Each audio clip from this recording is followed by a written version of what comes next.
Il est très bien.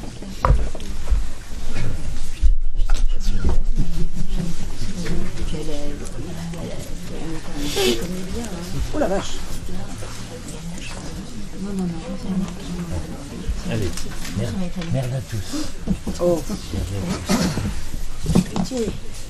Bonjour mesdames, bonjour messieurs, je suis Roland Timsit, le metteur en scène de ce futur spectacle. Merci d'être venu Vous l'achetez à la lecture de cette pièce, Luberon, de Jean-Loup Horvitz.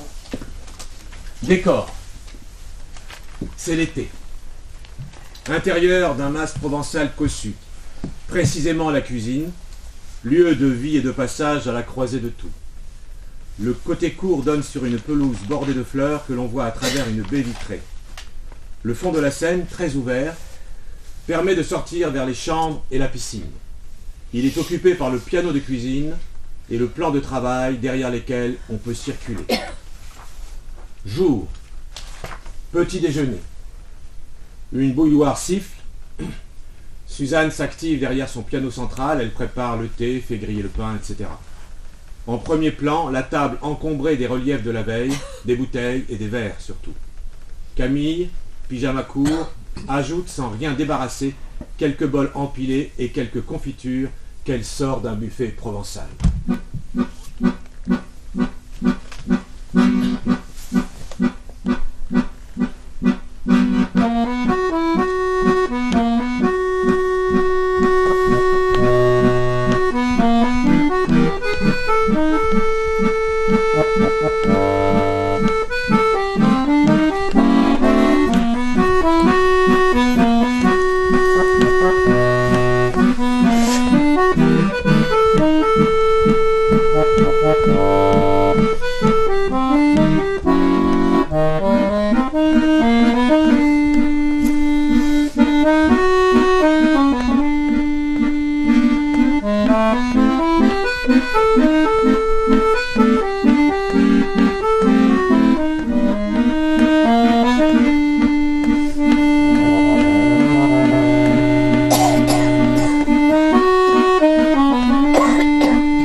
Des applications sur un smartphone, non mais je rêve.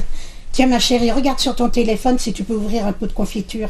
Sinon ton grand-père va râler. Hein. Non mais je te jure mamie, c'est vachement bien. Et puis t'es obligée de rien. Camille, une application ne fait pas tout. C'est pas parce que t'as croisé un mec qui te semble beau sur une photo qu'il est beau dans la vie. C'est peut-être un vrai con ou même un pervers. Mais non, les pervers on les signale. Et puis un mec qui te dit ou t'envoie des cochonneries, tu le vires. Dans tous les cas, ne jamais conclure le premier soir. Si tu vois ce que je veux dire. Ça veut dire que t'es obligé de voir le mec 2 fois s'il te plaît. Et alors? Ça te laisse 2 chances de le trouver con. Les mecs, faut que ça bave. C'est comme les escargots. Et même parfois, certains feraient bien de jeûner. Si tu savais comme j'ai pu faire tourner ton grand-père en bourrique, et pourtant à l'époque... Mais tu es une vraie salope, mamie, au fond. Dis donc, Camille, comment tu parles? T'as vu... Où t'as vu qu'on traitait sa grand-mère de salope? Ta mère n'aurait jamais osé. Faire baver un mec qui te désire, c'est augmenter son désir. Pour mieux le déguster après, comme les escargots. Enfin, là, il y a moins, si possible. Tu parlais de ça avec maman? Je sais plus, sûrement. Ce sont de vieilles recettes universelles, certainement plus efficaces que des applications sur ton smartphone. Remarque, Yvette te dirait que le monde a bien commencé par une pomme croquée. Tu es incroyable. Il n'y a qu'avec toi que j'ai ces discussions. Ah, tu me rassures. Il n'y a donc pas encore d'appli pour remplacer ta grand-mère? Te remplacer par une appli, jamais. Une appli, ça se partage. Toi, tu es ma grand-mère à moi. Merci, ma chérie. Je suis certaine que maman était moins cool. Ah oui, t'as raison. Elle était un peu coincée, Sandrine. En réaction à ton grand-père et moi, sans doute.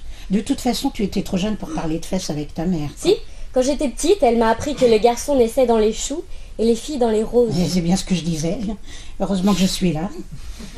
Ton père aussi est coincé. Il s'était bien trouvé, ces deux-là. Tu prends plus de jus d'orange? Alors remets dans le frigo, il va tourner. Je ne trouve pas papa particulièrement coincé.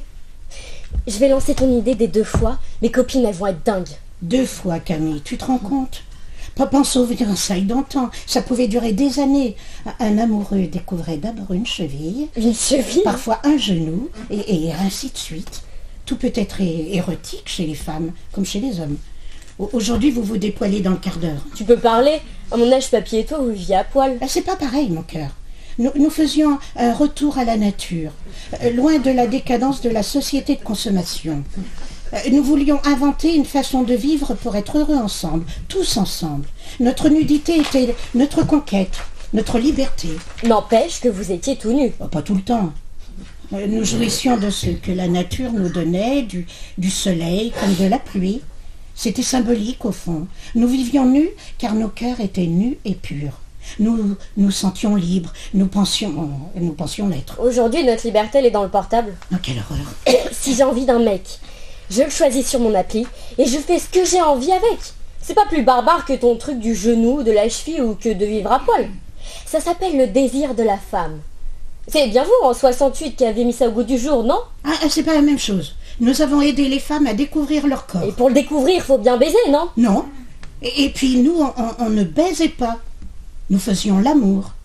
Même dans l'expression, ça avait quelque chose de romantique. Question de mots. L'état d'esprit. Les mots d'aujourd'hui sont plus crus. Où sont l'érotisme et la sensualité? Vous cédez à des pulsions. Comment te réveilles-tu à côté d'un type dont tu ne connais qu'une photo? J'avoue que certains matins sont genre des expériences. Mais la plupart du temps, il n'y a pas de matin. On se quitte après. Oh, c'est romantique. Tu comptes rencontrer l'homme de ta vie comme ça? Ben non, pas vraiment. Mais ça existe. Il y a des couples qui se sont rencontrés comme ça. Un jour, tu apprendras qu'il n'y a rien de meilleur que de se réveiller à côté d'un homme que tu as choisi. Tous les matins, je respire ton grand-père. Je le regarde dormir, je l'embrasse. Il ne le sait même pas, cet idiot. Tu l'aimes encore? Comment ça encore? Je l'aime, c'est tout. Bien sûr que je l'aime.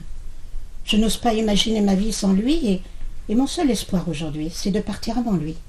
Mais ça, c'est un secret, ma chérie. Non, tu partiras jamais, t'as pas le droit. Avec toi, on peut parler de tout et c'est pour ça que je t'aime. Que pour ça? Bon, je vais m'entraîner à faire l'escargot. Promis? Promis. Bonjour tout le monde. Entre Gérard, il découvre Suzanne et Camille, qui s'embrassent. Oh, le choc des générations déjà au petit déjeuner. On s'aime, figure-toi. Mais moi aussi je vous aime, mais je suis pas jaloux. Après avoir posé un baiser sur le front de sa petite fille, un autre sur les lèvres de sa femme, Gérard va s'asseoir à sa place à un coin de table. On l'y trouvera souvent absorbé dans son journal ou son sudoku. C'est le matin des déclarations d'amour. Le temps va se couvrir, c'est certain. Tiens, Camille, donne son thé à ton grand-père. As-tu bien dormi? Non, pas mieux que d'habitude. Mais puisque je me suis réveillé, je vais vivre encore au moins aujourd'hui. Tu es gai, papy, ce matin? Lucide, ma petite Camille, lucide. Et puis j'aimerais tellement ça, m'endormir un soir et ne pas me réveiller le lendemain. Comme Peter Pan m'envoler vers les étoiles. Quel égoïste. Je détesterais me réveiller à côté d'un mort. Mais tu le saurais même pas. Tu te lèverais pensant que je dors comme tous les matins. Je le sentirais quand je t'embrasse, car je t'embrasse tous les matins, monsieur qui ronfle. Un mort, c'est froid, et puis une femme doit sentir ça. Vous voulez pas changer de sujet au petit-déj? À nos âges, avec tous les copains qui décanillent, on vit avec la mort, ma chérie.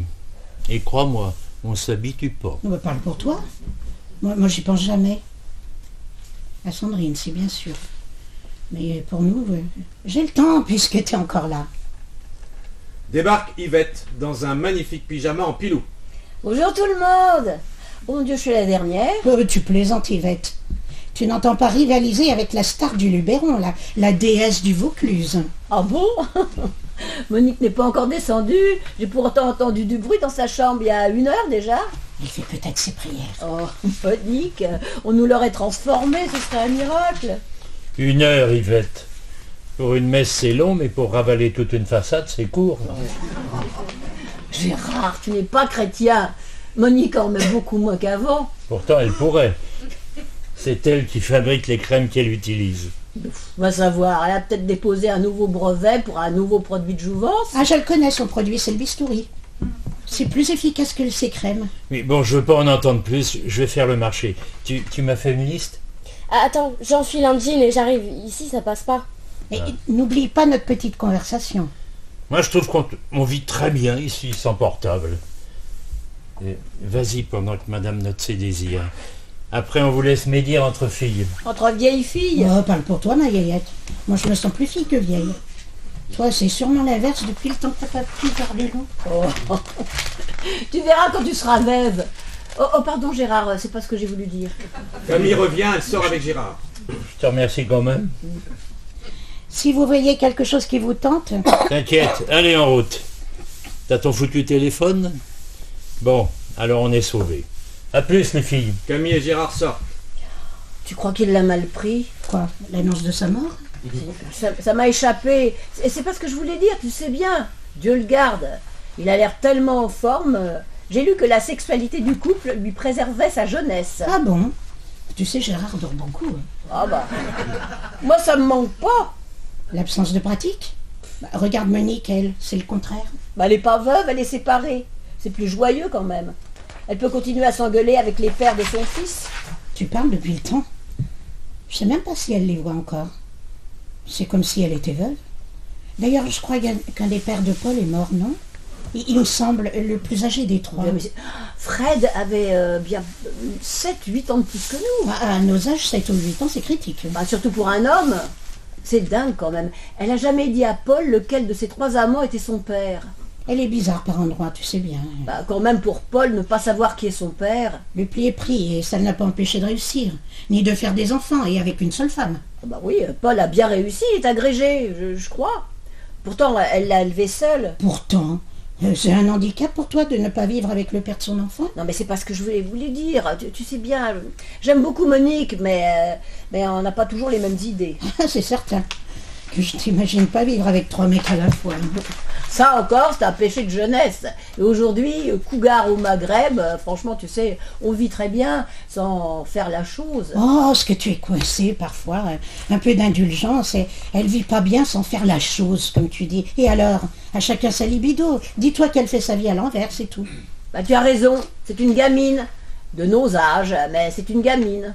Quelle insouciance. Seigneur, voir un petit jeune avec de belles fesses, je dis pas. Je regarde le foot pour la séquence vestiaire. Mais plus, non, je te remercie. J'espère que tu te confesses.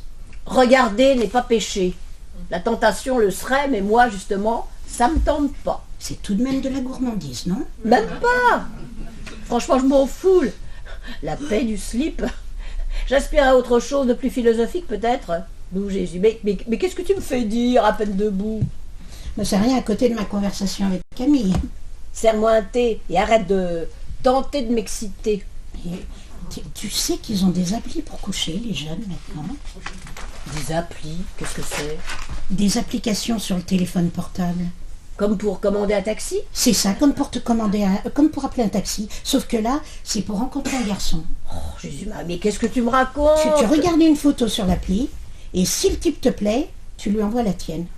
Il s'envoie des photos, bah et alors, il n'y a pas de mal. Yoyette, si ça match, il s'envoie un message et... Pour coucher? Non, pour lire des blagues sur des gaufrettes. Seigneur mon Dieu, mais quelle horreur. Elle a quel âge, Camille, maintenant? Elle est majeure, Yoyette. Et c'est une jeune femme moderne qui vit avec son temps. Oh, quand même, il s'envoie une photo et hop. Hop. Et ils font la chose. Je te rassure, Camille, prends la pilule. À son âge. Seigneur, quelle époque. C'est horrible. J'espère que les miens ne font pas ça. Passe-moi un sucre. Son père le sait? Franchement, Yoyette, tu crois que tes petits-enfants vivent dans un autre monde que celui de Camille? Bah non, bien sûr. Ils sont plus jeunes, mais c'est le même monde. Mais comment savoir? Le dialogue, Yvette, le dialogue. Bah oui, bien sûr, pour toi c'est facile. Tout est facile. Tu es proche de tes enfants, Oui, je crois, je les soulage. Les mercredis, je m'occupe de Charles et Joseph. Mais pour eux, je suis un goûter qui passe les chercher de temps en temps pour les transporter d'un point A à un point B. En plus, ils trouvent que je conduis mal. Mais vous ne parlez de rien? Bah de rien. Le lycée, le piano, les devoirs, le foot, le bac français. Comment tu trouves Gérard? Mais quel rapport? Charmant, bel homme, souvent drôle. Il change pas. C'est amusant d'ailleurs. Souvent, les hommes ne vieillissent pas, enfin, moins vite que nous. En général, tu peux deviner l'âge d'un mari à celui qu'affiche son épouse. Quand tu vois un type encore bien à côté d'une petite vieille, généralement, il a le même âge qu'elle, voire quelques années de plus. Tu veux dire que je fais petite vieille? Mais je dis pas ça pour toi. Je vous connais depuis, avec Gérard, depuis avant votre mariage, il y a plus de 40 ans. Non mais comment tu le trouves? Tu trouves pas qu'il déprime un peu? Moi, j'ai pas remarqué, non. Il y a quelques années, après votre terrible drame... Ah mais je te parle pas de Sandrine, je te parle de Gérard. Ben, je le trouve comme d'habitude, pourquoi? Tu es inquiète? Tous les matins, il s'étonne d'être encore vivant. Pas toi. Mais c'est le miracle de la vie. Merci mon Dieu. Se réveiller, c'est magnifique. Respirer, vivre, surtout à nos âges, Suzanne. On est dans les turbulences. Rendons grâce, ma chérie, rendons grâce. Je pense à ma fille tous les jours. À ma propre mort, jamais. Pas même aux enterrements. Moi, j'hésite à me faire incinérer. Je trouve ça écolo, mais pas chrétien. Quand je parlais d'enterrement, je parlais pas du tien. Bah non, non, bien sûr. Mais tu vois, c'est une question qui me taraude. L'autre jour, j'ai reçu une pub pour une assurance obsèques. Je me suis dit, bah tiens, bon, c'est pas bête pour que les enfants n'aient rien à payer. Et j'ai rien pu faire, incapable de me décider. Vous avez fait quelque chose, vous? Mourir dans la dignité, don d'organes et crémation, j'ai tout dans mon sac à main. Bah oui, bien sûr, vous êtes moderne, vous. Mais si tu meurs sans ton sac à main... Ah là, évidemment, c'est moche. T'as raison, je vais me faire tatouer. Il faut quelque chose pour midi? Attendre que Gérard et Camille reviennent du marché. Mais si tu cherches un prétexte pour boire ton coup de blanc, c'est inutile, serre-toi. J'aime bien boire un coup en épluchant les légumes, c'est mon péché mignon. Alors il faudra attendre avant de succomber. Tant pis. Je peux te laisser, je vais faire ma toilette. Tu feras le petit déjeuner de la princesse Gougar. Qu'est-ce qu'elle prend? Un bol de lait tiède dans lequel tu lui coules un espresso noisette. Oh, mais c'est dégueulasse. Sans doute, mais c'est excellent pour le teint et les rides. Suzanne sort. Ouais, mais... Oh, je suis mauvaise langue, mais je croyais que c'était la lampe et le lifting qui nous la maintenaient comme ça. À peine disparue, Yvette attrape un verre sur la table, le rince, prend une bouteille dans le réfrigérateur et se sert. Elle s'assied et déguste lentement en regardant le jardin. Mon Dieu, des applis pour faire la chose, quelle époque. J'ai beau tenter d'imaginer ma vie avec un homme aujourd'hui. Seigneur, rien que l'idée, ça m'affole tellement que ça ne m'affole pas du tout. Suzanne a raison. Monique, c'est son truc. Bon, 3 mecs à 20 ans, des jeunes maintenant. Bon, sa vie est constellée de mecs, elle est déréglée. Moi, je pourrais pas. Je ne changerais pas ma vie contre la sienne. Elle a toujours été portée sur la chose. D'ailleurs, elle dit qu'elle s'était fait retendre là aussi. Bon, maintenant, faut bien qu'elle amortisse. Bon, bah, j'ai toujours été un peu à la traîne par rapport aux 2 autres. Suzanne, mon Dieu, mais qu'est-ce qu'elle était belle! Il faut un bon couple avec Gérard. Elle se lève pour aller remplir son verre. Monique fait son entrée. Elle est sur son 31. Talons aiguilles, lunettes de soleil, coiffure impeccable. Bonjour tout le monde. Bonjour Monique. Ah, tu es seule? Ah bah tu vois, Suzanne est sous la douche. Gérard au marché avec Camille. Mais j'ai des consignes. Je vais préparer le lait magique anti-rides de madame. Enfin, de quoi tu parles? Bah ton lait tiède avec du café. Mais c'est pas pour les rides, c'est pour le transit. Je préférais les rides.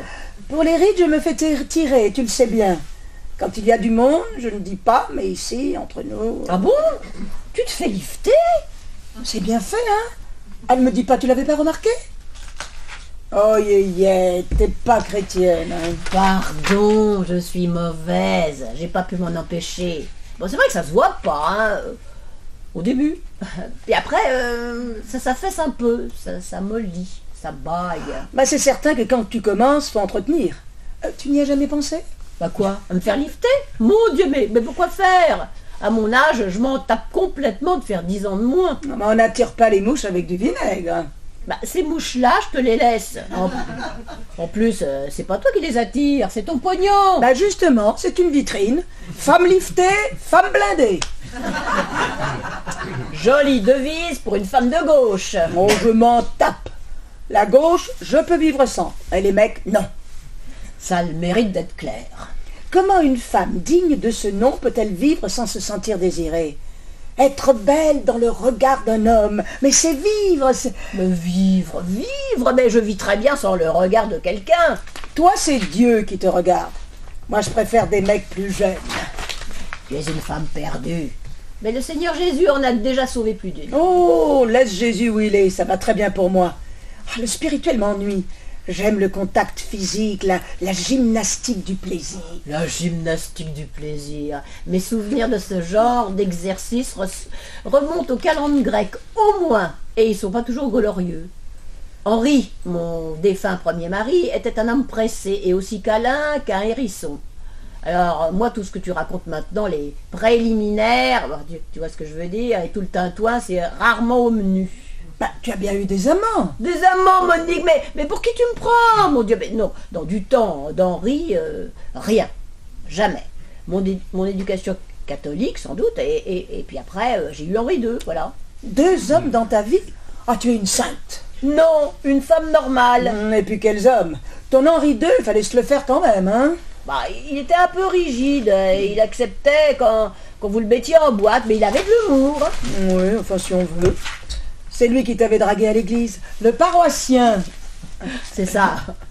Entre nous, on le surnommait le paroissien. Ah, il portait bien son surnom, celui-là. Il avait un côté Robert Mitchum dans La Nuit du chasseur. Mais il était bel homme, mieux qu'Henri Ier. En fait, je vous ai menti. À l'époque, je ne l'ai pas du tout rencontré dans une église. Je l'ai rencontré à un cocktail des amis des musées nationaux. Il y avait un monde, il faisait une chaleur. Il a fondu sur moi, nous avons échangé quelques banalités mondaines, et puis quand il m'a proposé d'aller boire un café ailleurs, j'ai accepté pour prendre l'air. Bah, il t'a sauté dans la voiture? Mais pas du tout, il m'a emmené dans un hôtel chic. Pour boire un café? Attends, quand j'y pense, mais qu'est-ce que j'étais naïve. Il m'a demandé sa clé,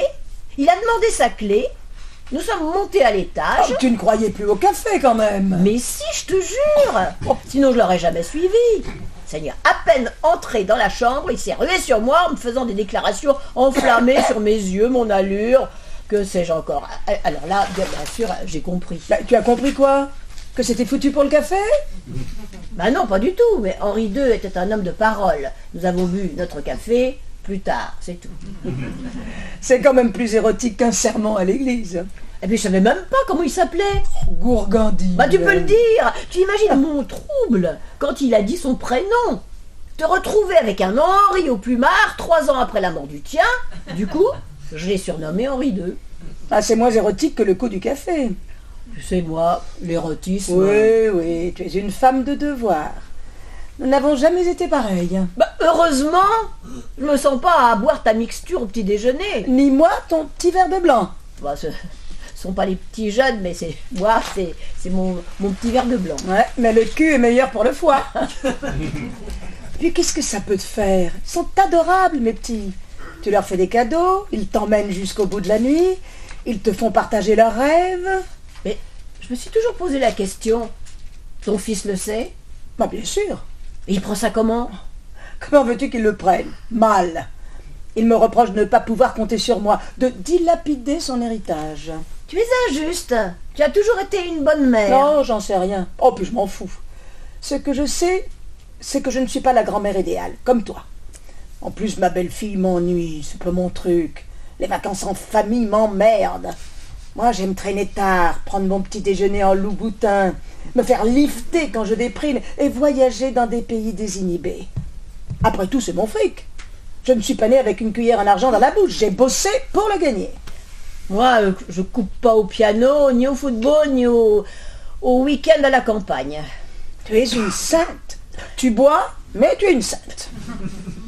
Dieu sait bien que je ne bois pas tant que ça, et puis bah, c'est un petit plaisir qui me libère. Ah, il serait temps. Entre Gérard, seul avec les courses. Mesdames.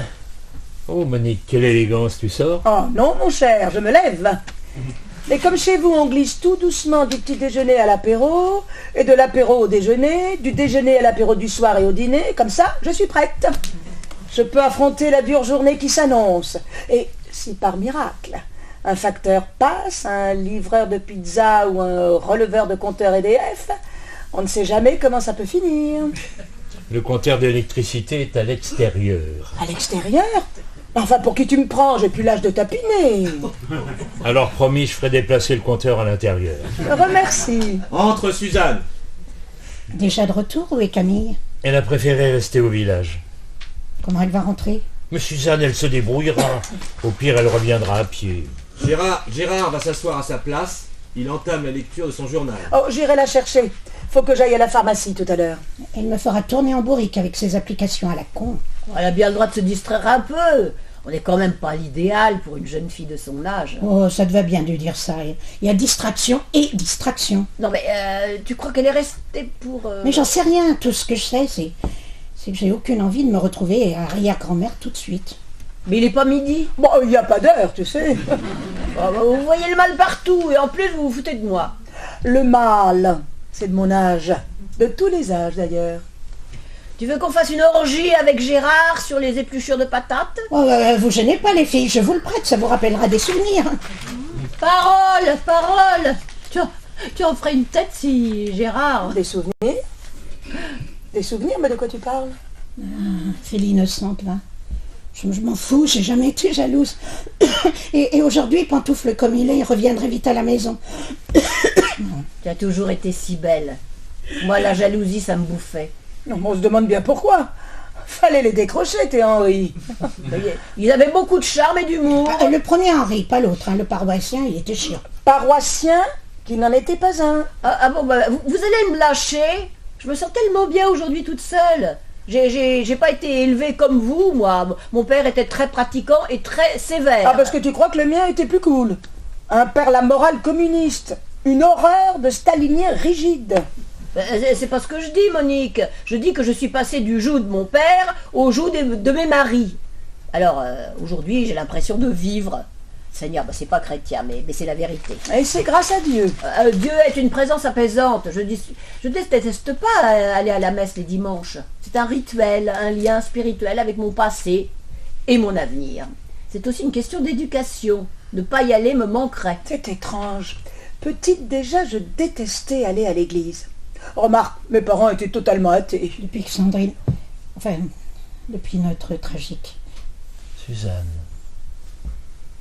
Quand les portes des églises sont grandes ouvertes, je n'y entre plus, mais je regarde. J'éprouve alors un plaisir de voyeuse, comme quand tu surprends les gens qui vaguent chez eux le soir et que les lumières des intérieurs s'allument. Comme si je volais des secrets. Je peux plus entrer dans un lieu de culte aucun. Moi, je crois en l'homme. Tu m'étonnes. Avec un H majuscule. L'homme me fait peur. Tu disais pas ça avant. Avant, c'était avant. On ne peut plus vivre avant, parce que nous sommes après. J'ai retrouvé la force de vivre pour Camille. Enfin, nous avons retrouvé la force de vivre. Nos vies ont été déchirées, comme le corps de Sandrine. Suzanne, te mets pas dans cet état. Pardon, je voulais pas... Non, c'est moi. Je te demande pardon. Nous aurions dû parler d'autre chose que d'église. Non, c'est pas ça. Tu sais, c'est plus fort que moi. Il y a des moments où la perte est insupportable, comme une douleur qui t'esserre le cœur. Gérard s'est levé. Il entoure son épouse avec tendresse. Elle se dégage et tambourine le torse de Gérard, mi-figue, mi-raisin. Espèce de salaud, tu t'es fait mes copines à l'époque, hein? Mais de quoi tu parles? Qu'est-ce que tu racontes? Je raconte qu'il y a 40 ans, tu t'es tapé mes copines au nom de la libération sexuelle. Mais jamais de la vie, mais comment j'aurais pu? On vivait dans les Cévennes, Monique en communauté à Paris et Yayette à Tours. Puis en plus, moi, j'étais mariée déjà. Et quand bien même. À l'époque, toi comme moi, on s'en foutait, Suzanne. Qu'est-ce que t'en sais? On n'en a jamais parlé. J'ai toujours senti quand tu me trompais, mais je préférais me taire. Aujourd'hui, j'ai besoin de savoir. T'es ridicule, ma chérie. Tu ne veux pas répondre? Ridicule. Eh bien, moi, je vais répondre, si tu veux vraiment savoir. Oui. Quoi, oui? Bah oui. Moi, j'ai couché avec Gérard et je peux même te dire quand. Quand tu étais enceinte de Sandrine. et que Gérard remontait à Paris pour voir ses parents. En plus des 3 paires de Paul. Bah, Gérard habitait chez nous. Bah, c'est pas une raison. Tu n'as aucune moralité. C'est pas de la moralité, c'est du cynisme. Je le savais, je l'ai toujours su. Mais qu'est-ce que tu as aujourd'hui? Tu me fais chier, Suzanne. C'est ta faute aussi. Tu en disais tellement de bien de ton Gérard. Gérard par-ci, Gérard par-là. Bah, je l'avais sous la main. J'ai voulu essayer. Alors oui, d'accord, j'ai couché avec ton mari. Je veux même bien endosser toute la responsabilité de ce coup de canif dans votre mariage. Je l'ai forcé, c'est ma faute, voilà. Tu es contente? J'ai voulu baiser avec Gérard, mais il y a plus de 40 ans pour l'essayer. Il y a prescription, non? Ah, comme une voiture, t'as essayé Gérard, comme on essaye une voiture. Mais non, une voiture, je t'aurais demandé les clés. Là, j'ai préféré les chercher moi-même. Il y a plus de 40 ans, Suzanne, on s'en fout. Aujourd'hui, tu sais bien que Gérard n'est pas mon type, mais que c'est un ami délicieux et un bon souvenir. D'un autre côté, c'est d'un banal. La femme enceinte à 600 km, la meilleure amie qui rend service. Mais de quoi tu parles, toi? Bah, Yvette a raison. C'était une époque, un contexte. La liberté surpassait la trahison. On prenait possession de notre corps, de notre sexualité. Enfin, surtout nous, les femmes. Et continue, tu vas me convaincre que coucher avec mon mari était un acte militant. En 68, c'était presque ça. Hein. De ce côté-là, Monique est restée très militante. Oh, plus que toi, c'est certain. Et d'ailleurs, ma chère Suzanne, tu es toujours ma meilleure amie. Et aujourd'hui, après toutes ces années, c'est un souvenir de jeunesse. Je te jure, il n'y a plus rien entre ton mari et moi. N'est-ce pas, Gérard? Mais dis-lui. Je te demande pardon, Monique. Depuis la mort de Sandrine, j'arrive plus à vivre avec certaines choses. J'ai besoin de mettre certains points sur certains i, bien sûr. Qu'aujourd'hui, ça n'a plus d'importance, mais c'est bien que les choses soient dites. Si cela peut t'aider. Et toi, Yvette, t'as pas répondu? Moi? Seigneur, moi j'ai rien à confesser. J'ai jamais trompé aucun de mes Henri. Mais qu'est-ce que tu crois, le lien du mariage, ça représente quelque chose de fort pour moi. Je suis une bonne chrétienne. Suzanne, tu crois vraiment qu'Yvette et Gérard... Et alors? Oh, c'est tellement loin tout ça. Moi, mai 68, le MLF, le planning familial. Vous vous êtes rencontrés, Gérard et toi, vous avez cheminé ensemble et vous êtes toujours ensemble. C'est ça qui compte. T'as sans doute raison. Pardon. Tu te rends compte, Gérard? 50 ans, bientôt 45 ans de mariage. T'as pas changé. Mon amour non plus. Nous vieillissons. Non, pas toi, ma chérie. Chaque jour, je retrouve en toi la passionnariat que j'ai aimé sur les barricades. Franchement, il est où cet avenir qui nous faisait soulever des grilles d'arbres, retourner des voitures, lancer des pavés, transformer la Sorbonne en hôpital? Et qu'est-ce qu'on a fait? C'est presque irréel, 50 ans après. On a fait ce qu'on a pu. Oui, sans doute. Mais c'est-à-dire pas grand-chose, quoi. Bon, tout de même, moi j'ai des preuves, si tu doutes. Yvette ou la résurrection de saint Thomas. Suzanne me racontait tout dans ses lettres, je les ai encore, je ne jette rien. On s'écrivait beaucoup à cette époque. De Tours, on imaginait Paris à feu et à sang. De toute façon, on n'osait pas bouger entre les grèves et la pénurie d'essence. Non, mais enfin, tu plaisantes.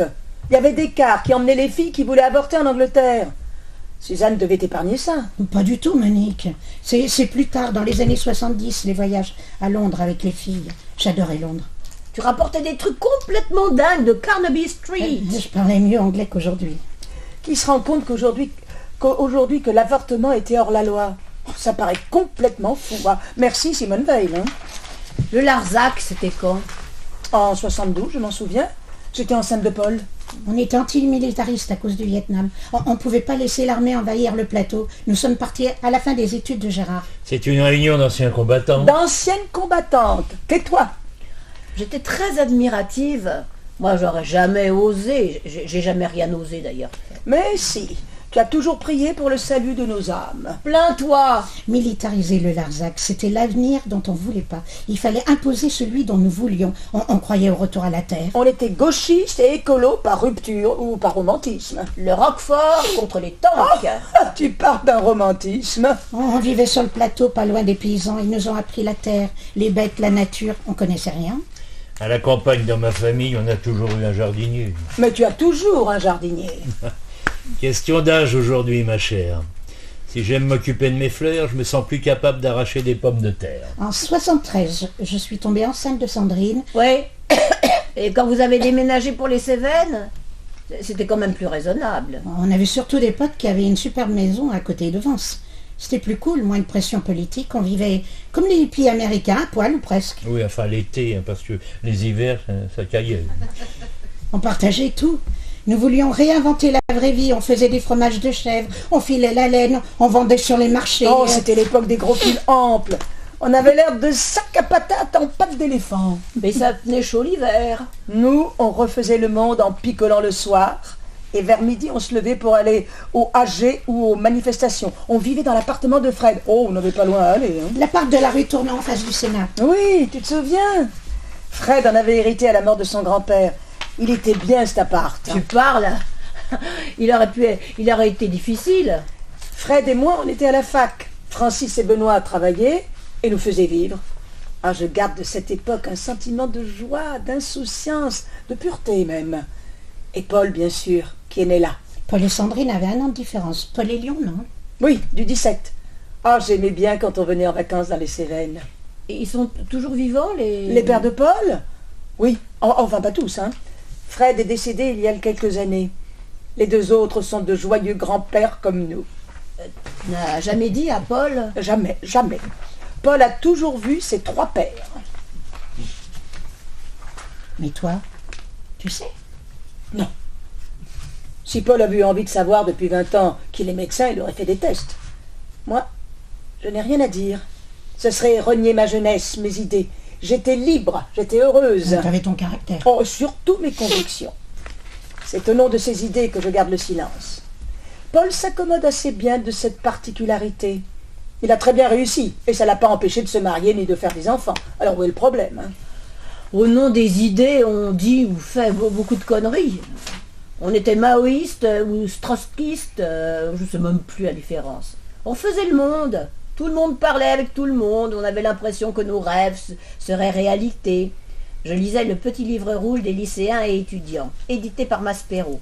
Et malgré tout, je suis devenue une bourgeoise, catho, coincée. Ah bon, tu l'as toujours été.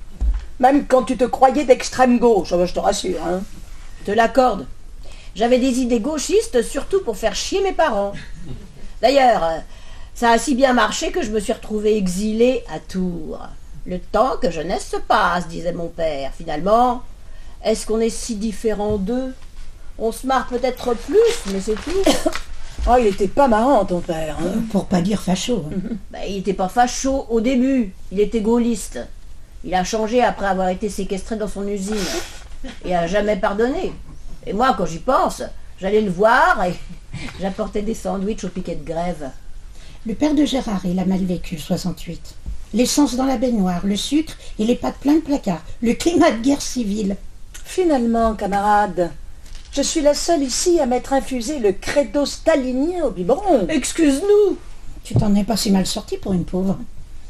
Et que ce soit par conviction, réaction ou par héritage, nous sommes autant de gauche que toi aujourd'hui. Ah, tes parents étaient des gens formidables. Mon père votait à gauche, ma mère à droite. Et elle est devenue de gauche après la mort de mon père. C'est bizarre, non? Mon beau-père, lui, était de droite et ma belle-mère votait comme lui. Ça ne discutait pas. C'était souvent comme ça à l'époque. Tout de même, quand les parents de Gérard ont sifflé la fin de la récré, vous êtes remontés dardard. Ah oui, j'en avais marre. Je disais rien, mais qu'est-ce que j'en avais marre. On était loin de tout. J'avais Sandrine bébé, ça faisait 3 ans qu'on vivait sans confort, qu'on se levait à l'eau froide, qu'on sentait le bouc. Il y avait une libération. Oh, la fin d'un rêve aussi. Hein. On vivait un cauchemar. Cela dit, on est restés nous-mêmes. Quand Gérard a repris l'entreprise de son père, il était plus engagé que le plus engagé des syndicalistes. Gérard a réalisé une partie de notre rêve, créé une entreprise de gauche, proche des ouvriers et du personnel. Bien sûr, aujourd'hui, je regrette d'être remonté. Si on avait vécu à la campagne, si on était resté à cultiver notre jardin, je suis certaine que Sandrine serait avec moi. Mais comment tu peux penser une chose pareille, Suzanne? Ça n'a rien à voir. Sandrine est morte dans un attentat. Un attentat! Ce n'est ni une maladie, ni un truc de classe. Il y en a partout des attentats. N'empêche que si ce con était arrivé à l'heure au café, Sandrine serait toujours vivante. 1 heure de retard, 1 heure, c'est... Suzanne sort en larmes, Monique la suit après avoir lancé un regard désespéré aux deux autres. Dieu seul sait notre naissance et notre mort. Elle se resserre un verre de vin. Gérard lui tend un verre. Elle se fait mal. Tellement mal. Elle cicatrise pas. Moi, je vis avec ma douleur, mais je vis. Enfin, j'essaie.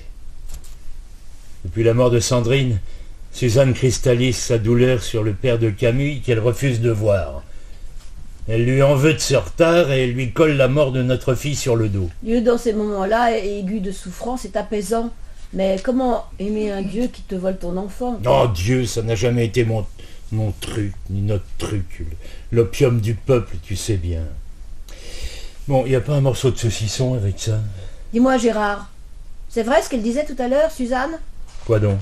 Que toi et moi? Non, Yvette, je t'aime beaucoup, tu le sais, mais jamais je ne répondrai à cette question. Mais pourquoi? Nous sommes seuls. Mais imagine!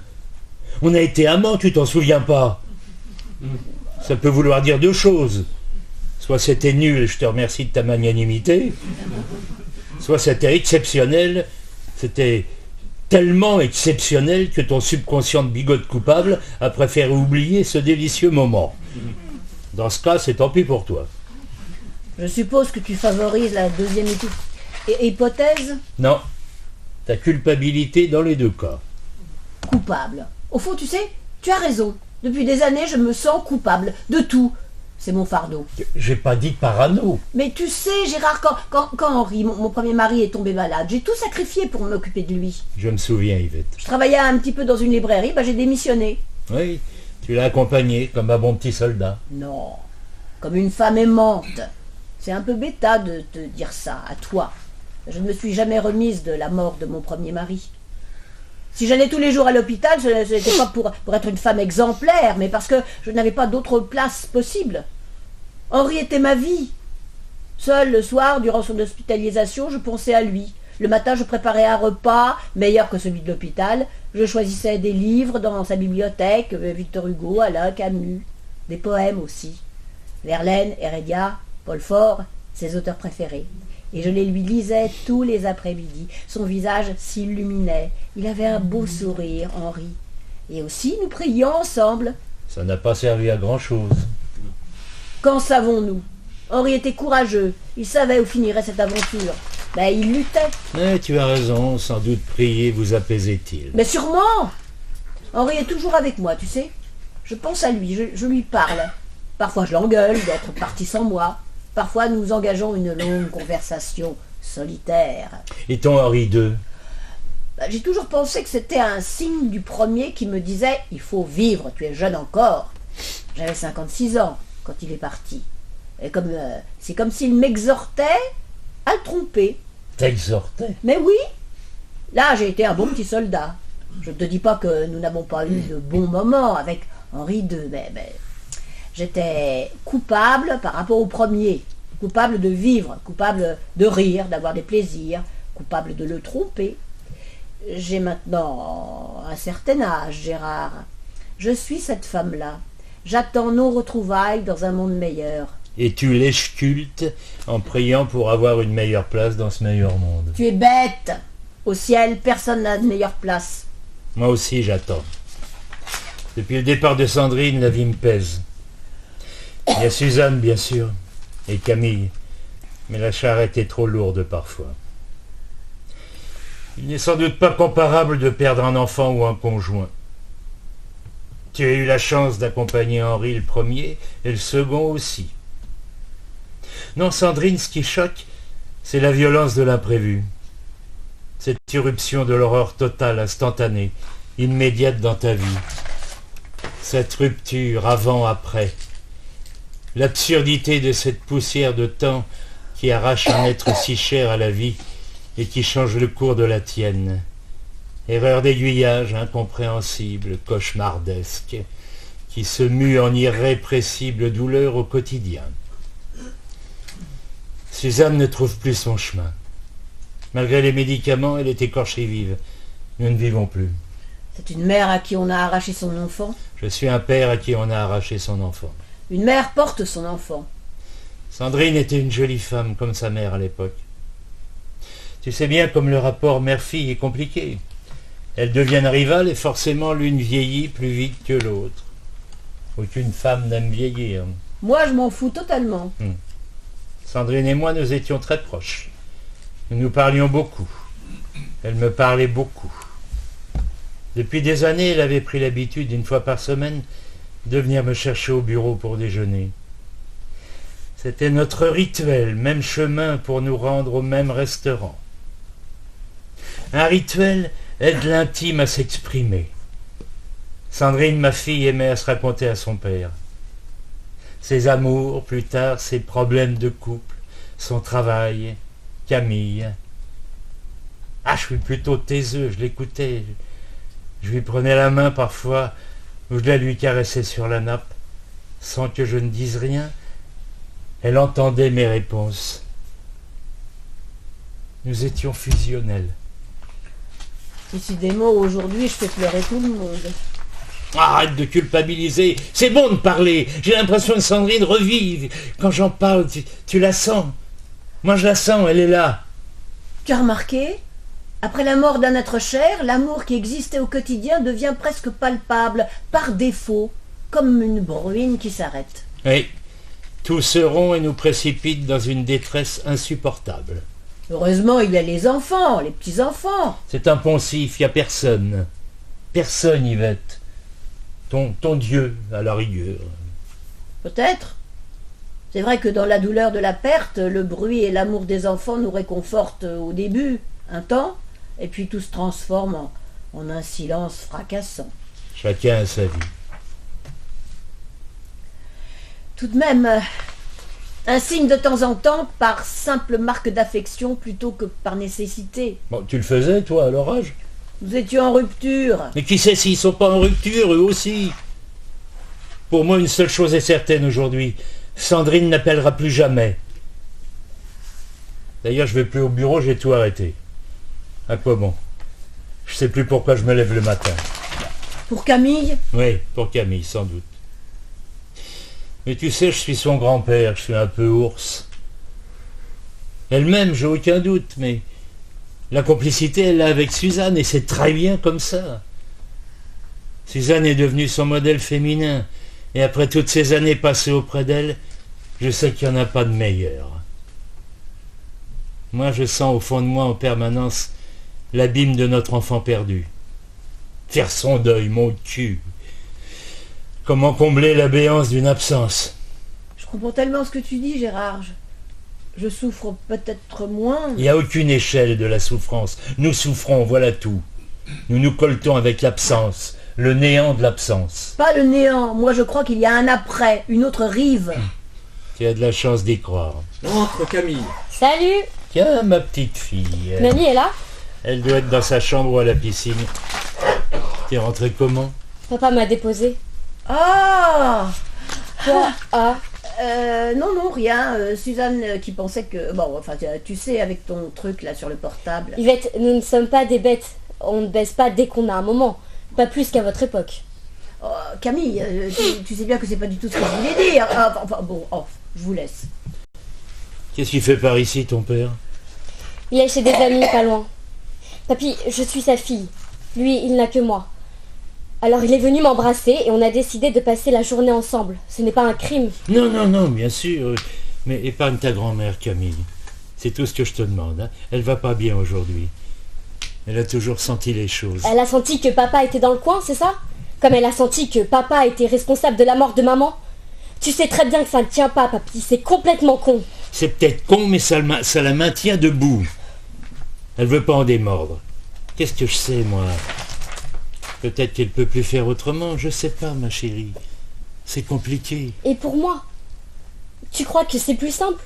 Sans arrêt gérer papa d'un côté et vous de l'autre, ne plus pouvoir vous réunir, ça me manque. Je le sais, ma chérie, il faut du temps. Seul le temps la guérira. Ou pas. Et moi? Je fais comment, moi? Je vous aime, toi, mamie et papa, alors je fais comment? Mais nous aussi on t'aime, ma chérie. Ta grand-mère te donne tout ce qu'elle n'a pas su ou pas pu donner à Sandrine. Oui, elle se bouffait le nez sans arrêt. C'était insupportable. Quand Sandrine s'est mariée, j'ai cru que j'aurais enfin le calme. Chacune chez elle, ça aurait dû marcher, non? Et puis tu es né, et les conseils de ta grand-mère ont agacé ta mère, et c'est reparti de plus belle. Combien de fois avons-nous échangé des regards impuissants, ton père et moi? Quand Sandrine est morte, Suzanne a tout cristallisé sur cette heure de retard au café. Enfin, c'est comme ça pour le moment. Faut que j'y aille. Papa m'attend. Je vais dire à mamie. Qu'est-ce que tu vas dire, mamie? Que je vais passer la journée avec mon père, sa copine et les enfants de sa copine. Il a une copine? Vous avez décidé d'arrêter de vivre, pas lui. Elle est géniale. Elle fait attention à lui, il en a besoin. Ne dis rien à ta grand-mère. Je m'en charge. S'il te plaît. Comme tu veux. Mais patauger dans le passé n'étouffera jamais le présent. Tu es en vie, papy. Profites-en. Je sais, ma chérie. Je sais.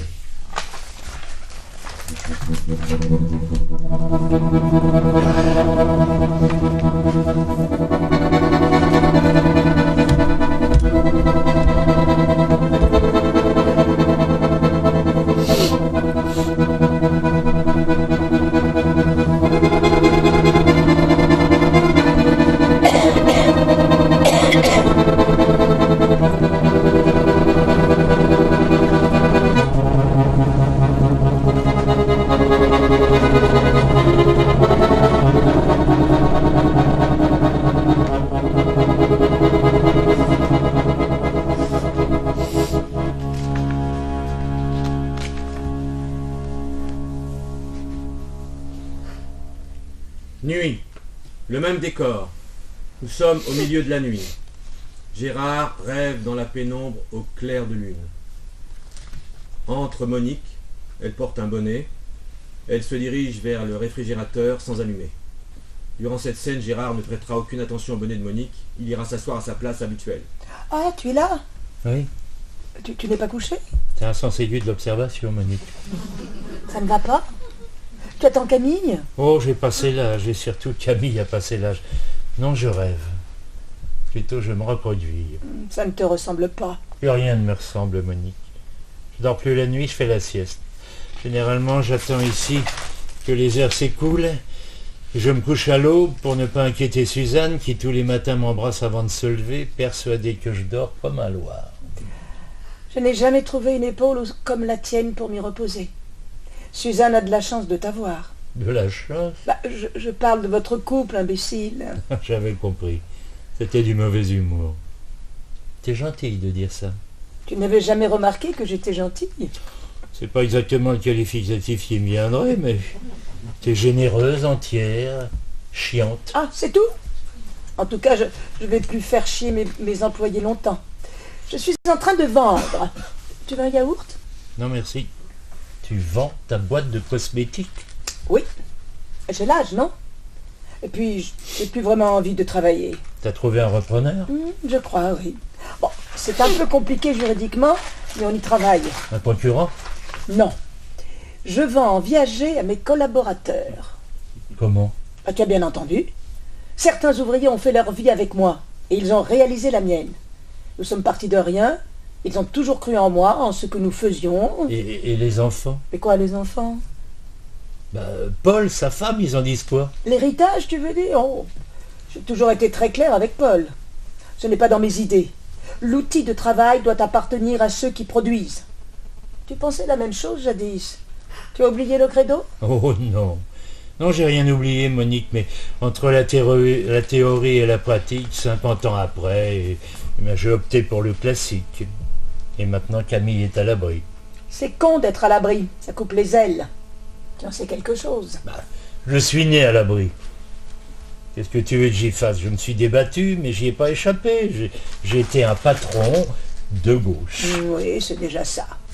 Même si ça veut plus dire grand-chose. Ah si, j'ai été honnête avec mes collaborateurs. J'ai appris d'eux beaucoup. Mais c'est vrai, je n'ai jamais songé à leur vendre la boîte. L'idée n'est plus de garder jalousement des biens ou un capital, mais de créer une société solidaire, plus équitable, de partager. J'ai pas eu ton courage. Non, c'est pas du courage. C'est de l'énergie politique, la force de l'éthique. Je crois encore qu'on peut changer les choses. Oh, commissaire du peuple à cette heure de la nuit. Je crois en l'homme, toujours. À ta place, avec l'attentat, Sandrine, l'horreur, oui, je sais pas. Mais reconnais que le fric t'a fait perdre la foi. Croissance zéro, tu te souviens? La gueule ouverte. Croissance zéro dans les années 70, avec le premier choc pétrolier et la récession. C'était une philosophie, une ambition politique. Je me souviens de tout, Monique. C'est comme mes abdominaux.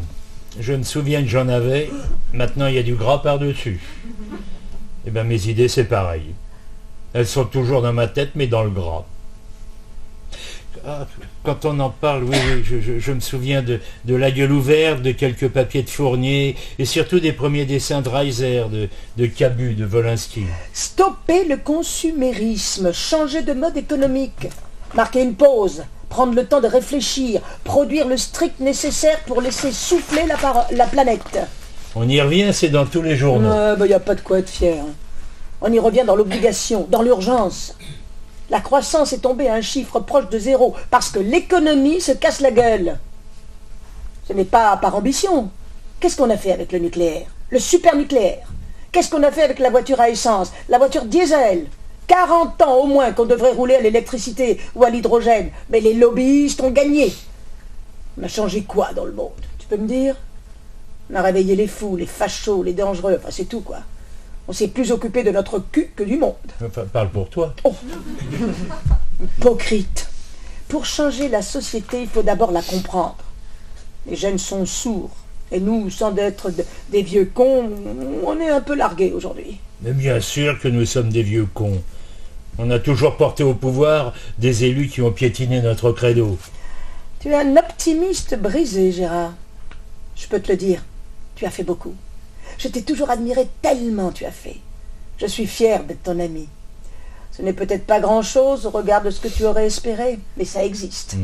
C'est étrange cette sensation de se retourner et de voir une route tellement sinueuse. Mais tu oublies tes combats pour faire sortir de leur prison des intellectuels, des artistes et des journalistes du monde entier. Ça, c'est le pouvoir de l'argent, du faire-faire.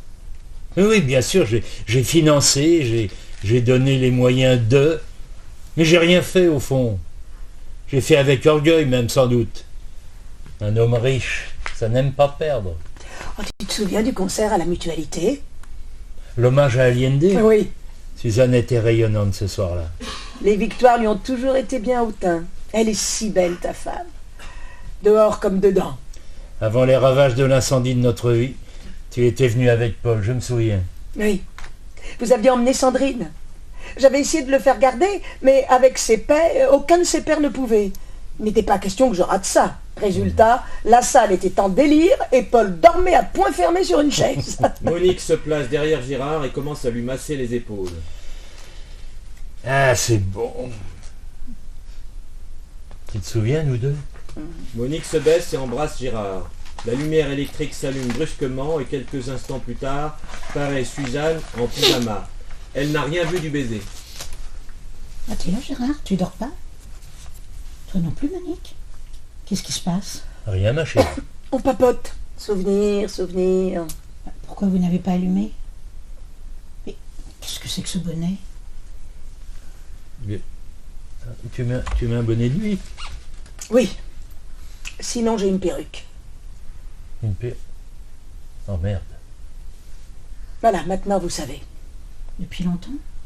Un certain temps. Presque 1 an et demi. Pourquoi tu nous as rien dit? À quoi bon charger la mule?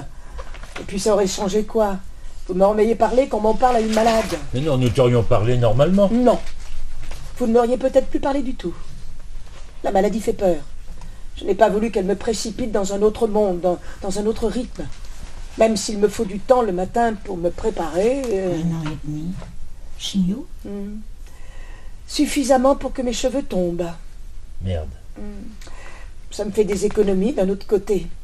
L'hôpital Pompidou, c'est moins loin que le Maroc. Et puis les petits infirmiers ne sont pas vilains garçons. Oh, non, ne me dis pas que... Non, Gérard.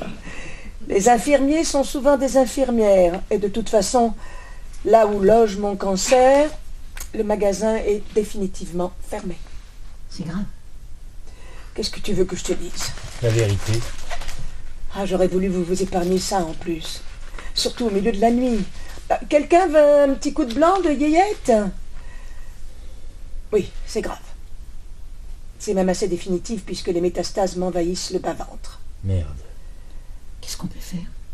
Plus rien. Être là. Être vous-même, mes amis, que j'aime. Et qu'est-ce qu'il dit, Paul? Il peut rien faire? Je suis dans le service d'un de ses amis. Paul passe me voir tous les jours puisqu'il travaille là-bas. On parle beaucoup. Il m'a accompagné quand son ami m'a annoncé que... Enfin voilà, je voulais partir sur la pointe des pieds et je les ai mis dans le plat.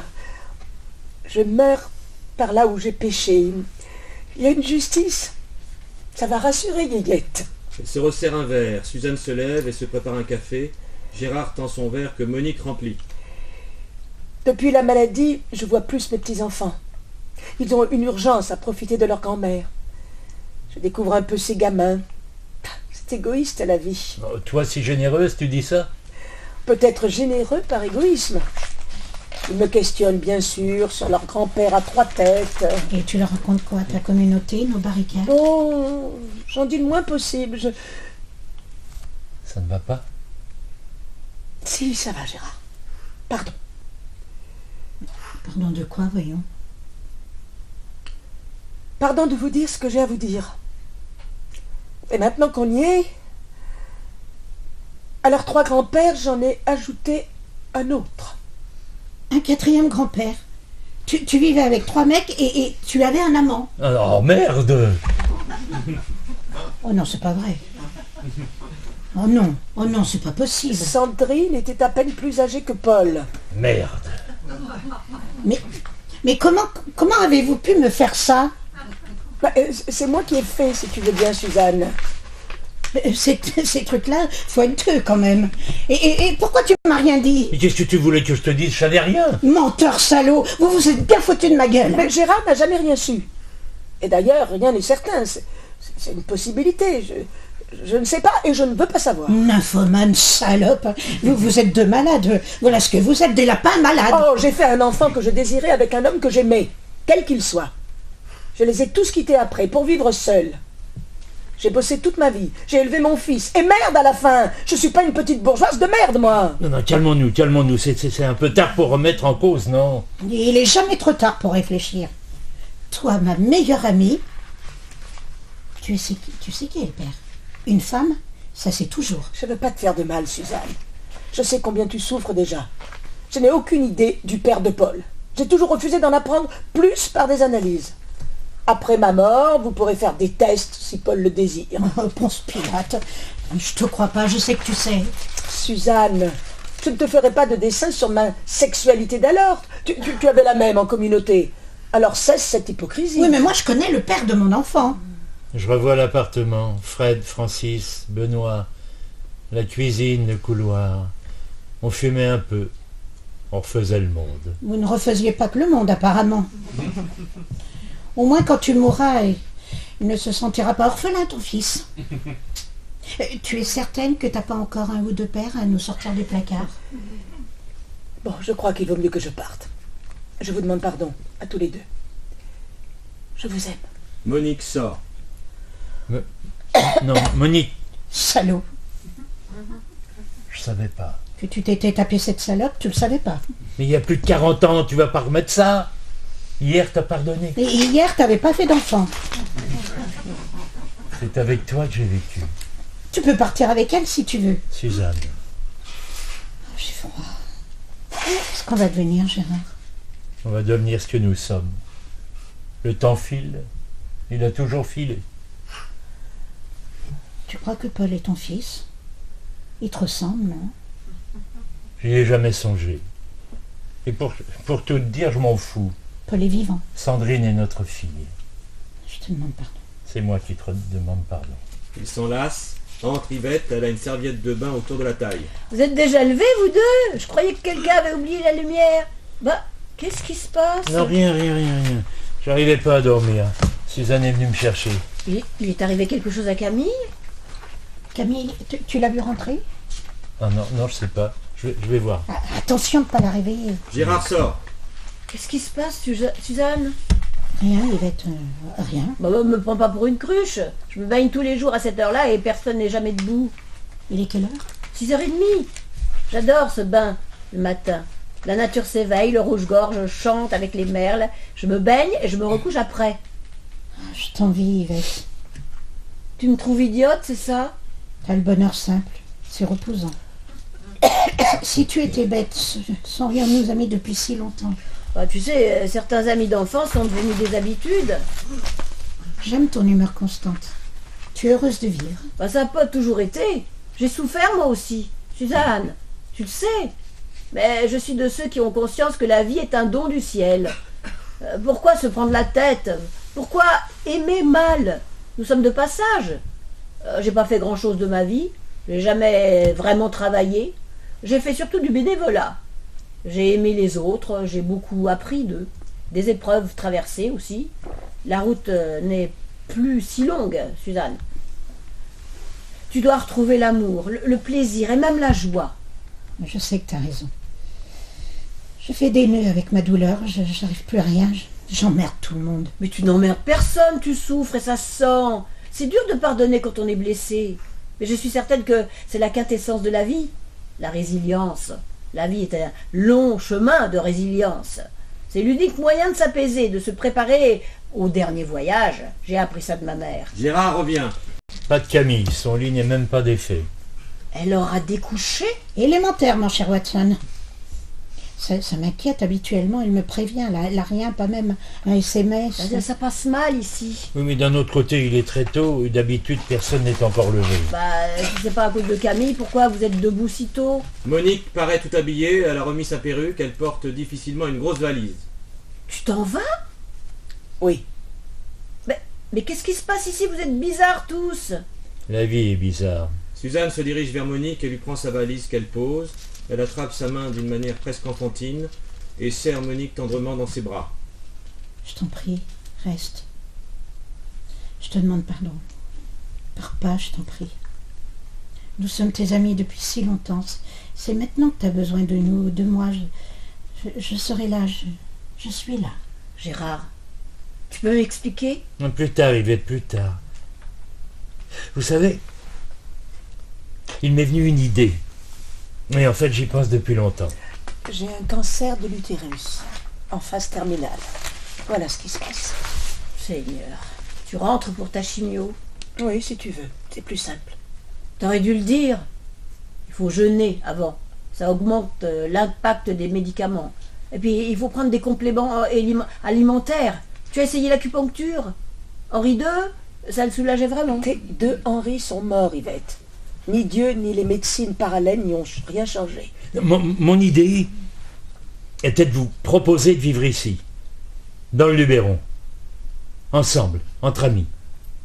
On engagerait une infirmière, une cuisinière même, quand on pourra plus se faire à manger. On se soutiendra, on s'accompagnera. Et c'est moi qui ouvre le bal. Non, tu es gentil, Gérard. Je me suis organisée. Puis j'ai mes petits-enfants, mon fils. Ton fils est le bienvenu ici, à plus d'un titre. Non, mais l'idée n'est pas de se... L'idée n'est pas de se sentir prisonnier. On vit comme d'habitude, mais le Luberon devient notre camp de base. En fait, tu veux recréer une communauté. On n'a plus grand-chose de hippie. C'est quand même pas le Larzac ici, ou alors le Larzac caviar. Et puis, côté cul... arrête de t'excuser tout le temps. C'est ça qui fait bigote. Cette culpabilité permanente. Qu'est-ce que vous en dites? J'en dis qu'il faut en parler. Ça le mérite. Moi, c'est trop tôt. J'ai mes enfants, ils ont leur rythme, leur habitude. Esclave. Oui, mais si heureuse d'être consentante. Quand ils n'auront plus besoin de leur grand-mère. Je dis pas non, je sais pas. J'ai beaucoup vécu en province, mais à la campagne, jamais. Et il y a les autres amis, le théâtre, le cinéma, les musées. Ton idée est généreuse, mais pour moi, elle s'adresse à des vieux encore plus vieux. Yvette, t'as pas tort. L'idée est bonne, mais c'est trop tôt. Ou trop tard. Enfin, pour moi, c'est impossible. J'ai un traitement qui m'oblige à rester 2 jours à l'hôpital tous les 15 jours, et les transports sont trop fatigants. Camille arrive par le jardin, elle est surprise de trouver tout le monde debout. Elle porte un sac de viennoiserie. Ah, voilà la plus belle. Qu'est-ce qui se passe? Vous partez en excursion? Vous rentrez d'une fête? Qu'est-ce qui vous prend? Nous respirons l'air du Luberon, ma chérie. Et toi, t'as passé une bonne soirée? Oui, Je vous ai apporté des croissants. T'es rentré par le village? Merci ma chérie. Oh, ils sont encore chauds. Bon, je vais prendre une douche et me coucher. Tandis que Camille embrasse sa grand-mère, Monique et Yvette sortent vers leur chambre. Attends, je m'occupe de ta valise. Tu veux pas me dire d'où tu viens? Je crois pas, mamie, c'est inutile. Tout va bien. Comme tu veux, ma chérie, comme tu veux. Camille était chez son père, c'est bien ça, Camille. Ton père, il est là? Oui, chez des amis, pas loin. On a passé la soirée ensemble et puis on est allé boire des coups avec les fils de sa copine. Sa copine? Il a une copine? Quel salaud! Arrête, mamie, stop. C'est mon père, d'accord? Il m'a volé ma fille. Il n'a rien volé du tout. Tu sais très bien que c'est faux. Ton histoire ne tient pas. Son heure de retard n'a rien à voir. Ils seraient peut-être morts tous les deux. C'est complètement con. Moi, je préfère encore qu'un de mes parents soit vivant. Alors, oui, tu as perdu ta fille, mais moi, j'ai perdu ma mère. Mais je suis là. Mais ce n'est pas pareil, tu le sais bien. Et en plus, tu bloques sur papa. Comment je fais, moi? Si je suis rentrée si tôt, c'était pour t'épargner, comme dit papy. Regarde un petit peu les choses en face. Comment ça m'épargner? M'épargner de quoi? Pour pas t'inquiéter. Je me serais couchée et levée tard, comme si j'avais dormi là et fait une grasse mat. Et les croissants? Un clin d'œil pour papy. Il aurait forcément trouvé un mensonge complice. Il adore ça. T'aurais fait ça, Gérard? Évidemment. C'est à ce point-là? Je vais si mal. Et d'ailleurs, mais comment as-tu été à la boulangerie? C'est loin. Papa m'a raccompagnée. Il en a acheté pour eux et il en a pris pour ici. Voilà. Maintenant, si tu veux jeter ces croissants pourris payés par mon père, je t'en prie. Camille, ne me parle pas comme ça. Ne me parle pas comme ça, c'est tout ce que tu trouves à dire tellement ta position ne tient pas. Mais putain, mamie, tu es une femme géniale. Tu as vécu plein de trucs incroyables. Et depuis la mort de maman, tu as cessé de vivre. Vous vivez sur la pointe des pieds, papy et toi. Vous avez peur de quoi? Vous avez peur de vous réveiller ou de réveiller une morte? Suzanne, émue aux larmes, préfère sortir. Pardon, papy, je n'ai pas pu là. Je te signale que ta grand-mère n'a rien dit. Il fallait que ça sorte. C'est bien comme ça. Je suis désolée. Il faut pas. C'est une nuit difficile pour ta grand-mère. Je la connais, elle est intelligente. Et vous ne vivez tellement plus. C'est chiant. Ah, on a du mal avec l'injustice, l'absurde. Moi aussi, j'ai du mal parfois. C'est comme ça. Si on cesse de vivre, on trahit maman et on donne la victoire à ces tarés. C'est pas ce que vous voulez. Tu as combattu toute ta vie. Non, t'as parfaitement raison. Moi j'essaie, je lutte, mais... Suzanne a depuis un voile de tristesse et d'amertume qui transforme sa vision de la vie. J'ai besoin de vous. Mais j'ai besoin de vous vivant. Je sais, ma chérie. Je sais. Faut juste un petit peu de patience. Regarde l'amandier dans le jardin. Les amandiers sont des arbres magnifiques. Ils souffrent, ils font des nœuds, ils cassent même par endroits. Mais quand les conditions sont propices, ils poussent et donnent leurs fruits. C'est l'amour qui fait vivre. C'est la sève de l'amandier. Suzanne est revenue, elle remplit la bouilloire. Camille, tu peux mettre les bols, s'il te plaît? À vos ordres, madame. C'est dingue comme ces croissants me font envie. Il croque dans son croissant et c'est le noir.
à Catherine Salvia, Andrea Ferréol, Myriam Boyer, Patrick Fréjean, Marjorie Dubu et David Benedicti à l'accordéon. Et voilà Pulsi.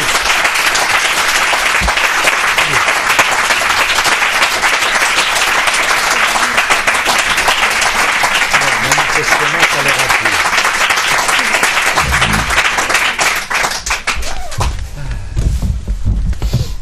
À table.